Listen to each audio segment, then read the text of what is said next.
ಇವತ್ತು ಸಭೆ ಸೇರಿದ್ರಿ, ಏನು ವಿಷಯ? ಶ್ರೀ ಗುರುಭ್ಯೋ ನಮಃ. ರೇಣುಕಾದಿ ಪಂಚ ಆಚಾರ್ಯರನ್ನು, ಬಸವಾದಿ ಶರಣರನ್ನು, ವೀರಭದ್ರೇಶ್ವರನನ್ನು ಸ್ಮರಣೆ ಮಾಡಿಕೊಂಡು ಇಂದು ವೀರಶೈವ ಲಿಂಗಾಯತ ಸಂಘಟನಾ ವೇದಿಕೆಯ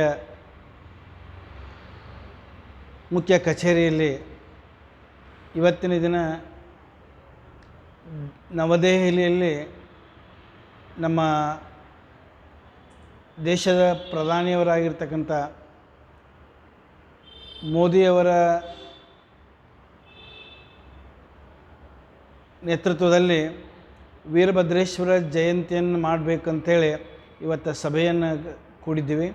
ಈ ಸಭೆಯೊಳಗೆ ಹುಕ್ಕೇರಿಯ ಪರಮ ಪೂಜ್ಯರ ಒಂದು ಸಾನ್ನಿಧ್ಯದೊಳಗೆ ಹಲವಾರು ಪೂಜ್ಯರ ಒಂದು ಸನ್ನಿಧಿಯೊಳಗೆ ಇವತ್ತು ಸಭೆಯನ್ನು ಏರ್ಪಾಡು ಮಾಡಲಾಯಿತು.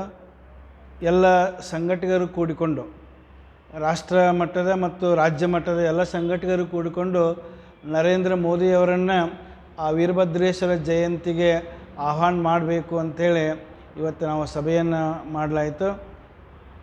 ಆ ಒಂದು ನಿಟ್ಟಿನೊಳಗೆ ವೀರಭದ್ರೇಶ್ವರ, ಯಾಕಂದರೆ ವೀರಶೈವ ಲಿಂಗಾಯತ ಧರ್ಮದ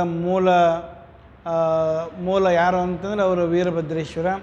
ಹರಪ್ಪ ಮತ್ತು ಮೊಹಂಜೋದರ ಕಾಲದಲ್ಲಿ ಕೂಡ ವೀರಭದ್ರೇಶ್ವರನ ಕುರು ಇರೋದರಿಂದ ಆ ವೀರಭದ್ರೇಶ್ವರ ಜಯಂತಿಯನ್ನು ಭಾದ್ರಪದ ಶುದ್ಧ ಮೊದಲನೇ ಮಂಗಳವಾರದಂದು ನವದೆಹಲಿಯೊಳಗನ್ನು ಮಾಡಬೇಕಂತೇಳಿ ಈ ಸಭೆಯೊಳಗೆ ನಾವು ನಿರ್ಣಯ ಮಾಡಿಕೊಂಡಿವಿ.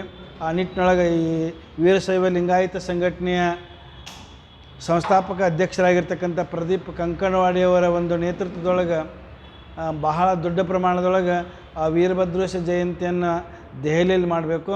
ಮತ್ತು ವೀರಭದ್ರೇಶ್ವರ ಪ್ರಶಸ್ತಿಯನ್ನು ಕೂಡ ಪ್ರಧಾನಮಂತ್ರಿಯವರಿಗೇ ಕೊಡಬೇಕು ಅಂತಕ್ಕಂಥ ಒಂದು ನಿರ್ಣಯವನ್ನು ಇವತ್ತಿನ ಸಭೆಯೊಳಗೆ ನಾವು ಮಾಡಿಕೊಂಡಿದ್ವಿ.